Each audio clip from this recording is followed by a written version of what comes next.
Good morning tout le monde. En tant que photographe professionnel, une question que je reçois souvent, c'est quel matos acheter. Je me suis penché sur la question de savoir si aujourd'hui, en 2025, je devais vendre tout mon matos photo que j'ai dans les mains, qu'est-ce que je rachèterais exactement, pourquoi et surtout, quelle est la chose que je ne changerai absolument pas. Et ça, je t'en parle à la fin de la vidéo, donc assure-toi de regarder jusqu'au bout. Et si t'es prêt, on se lance tout de suite dans cette grande question matos.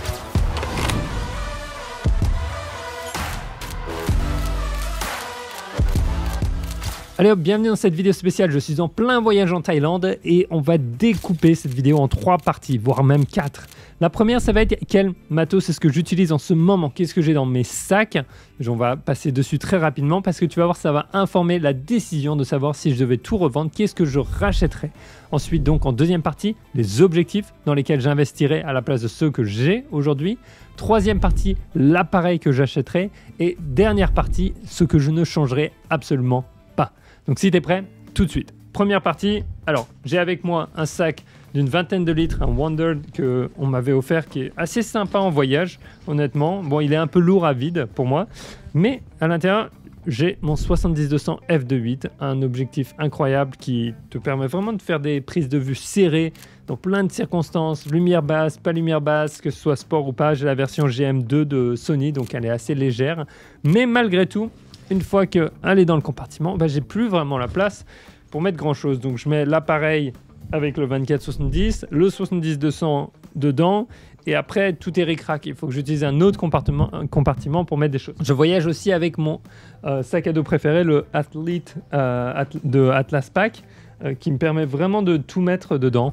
J'ai mon Sony A7S III qui me permet de faire de la vidéo, parce que j'enregistre ces vidéos, et puis je mets tout normalement dans ce sac. Celui-là, j'avais honnêtement donné à ma femme pour le voyage et puis c'est elle qui se baladait avec.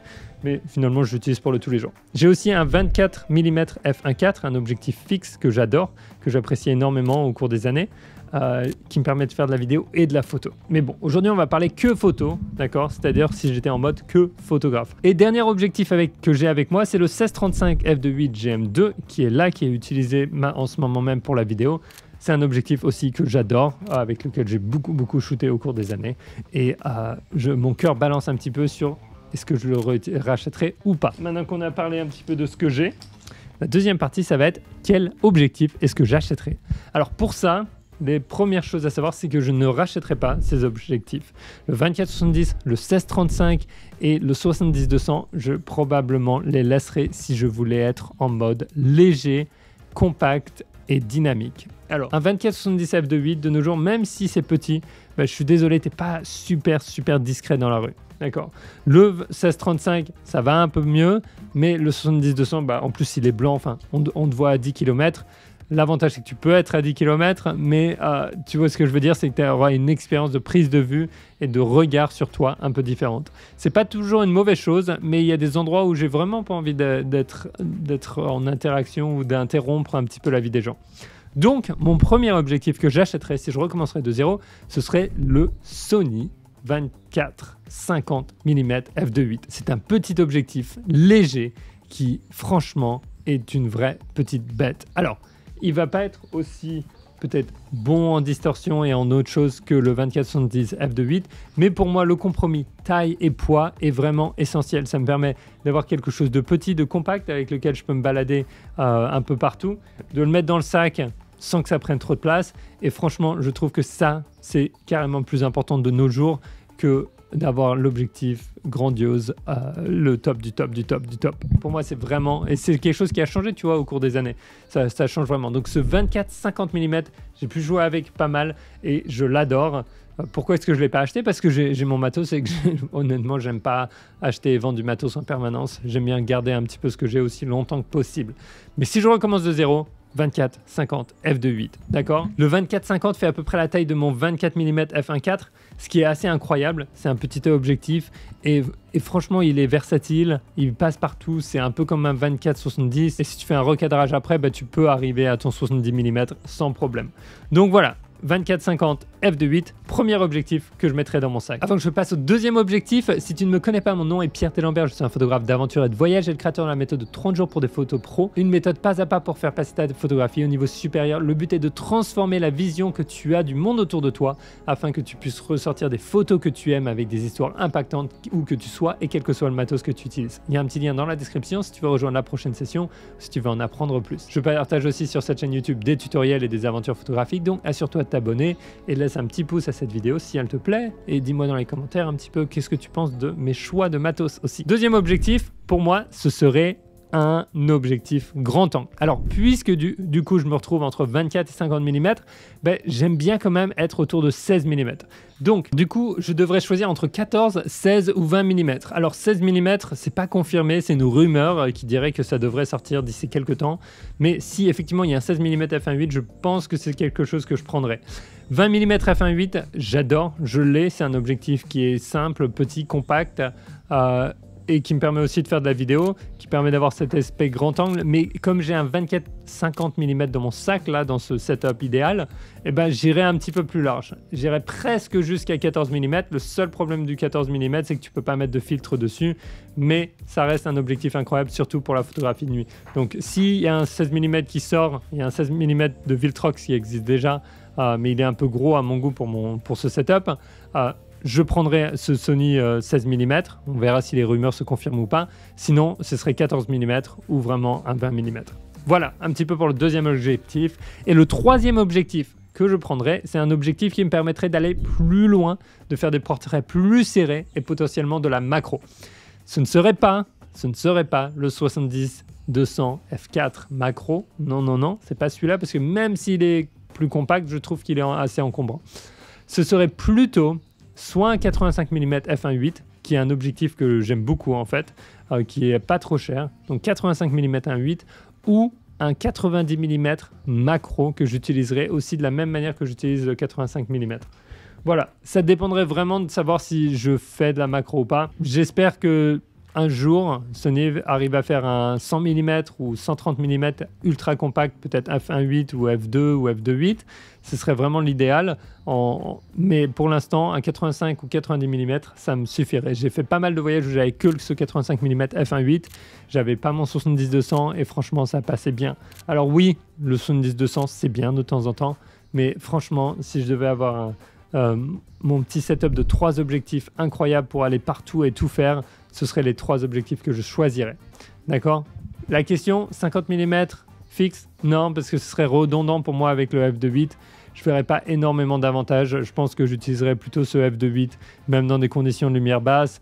Et j'utiliserais sinon ce 85 mm f1.8 la nuit ou le 16 ou 20 mm que je mettrais en mode APS-C pour arriver autour de 30 mm f1.8. Donc voici un petit peu les choix que j'aurais en termes d'objectifs. Maintenant, je pense que tu te demandes quel appareil est-ce que j'achèterais si je devais recommencer à zéro. Donc l'appareil que je choisirais, ce ne serait non pas le Sony A1 II, ni un A7R5, ni un A7 IV.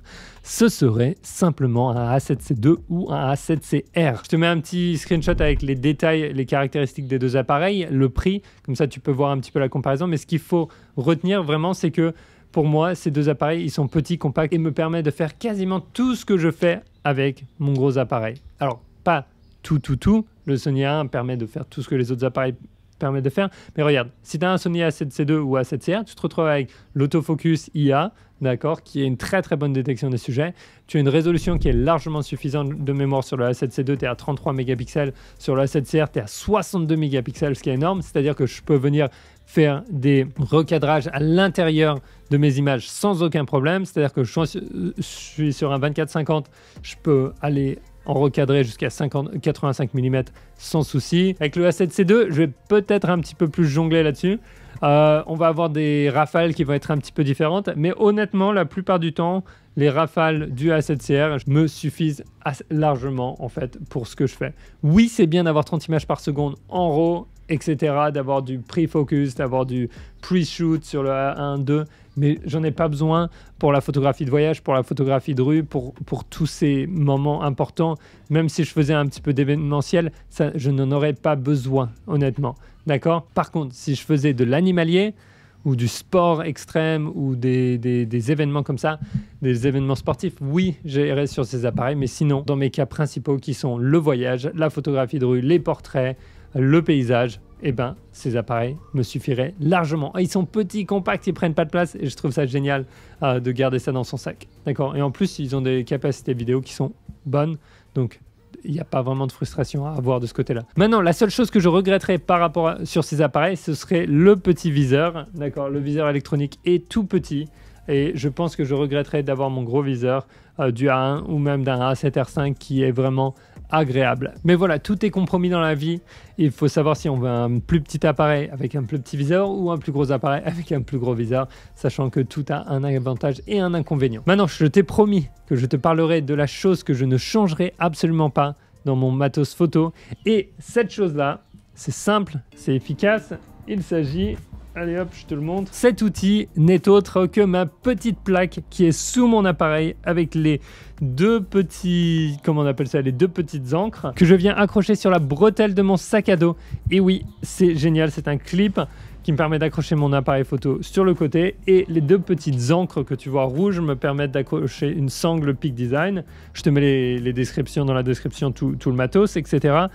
Ça me permet d'accrocher la sangle très rapidement et là j'utilise la version Falcam de ce clip sur mon épaule parce que je la trouve plus compacte, mieux faite et franchement après l'avoir utilisé un petit peu là pendant des semaines et des mois, j'en suis vraiment très content. Donc voilà, un petit peu moins cher aussi que celle de Peak Design.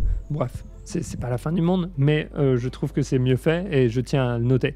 Donc voici ce que je ne changerai pas. Alors dis-moi qu'est-ce que tu penses de ce setup, est-ce qu'il te conviendrait à toi? Et n'oublie pas, j'ai une petite fiche de réglage gratuite pour que tu puisses l'emmener sur le terrain afin d'avoir les bons réglages dans différentes circonstances. Le lien est dans la description, je te laisse attraper. Et si tu veux en apprendre plus sur ton appareil, regarde cette vidéo sur les différents menus, regarde cette vidéo sur l'autofocus et n'oublie pas, sors, va prendre des photos et qu'essaye quelque chose de nouveau, essaye quelque chose de différent. Je te retrouve dans la prochaine vidéo ou dans la prochaine formation. Ciao!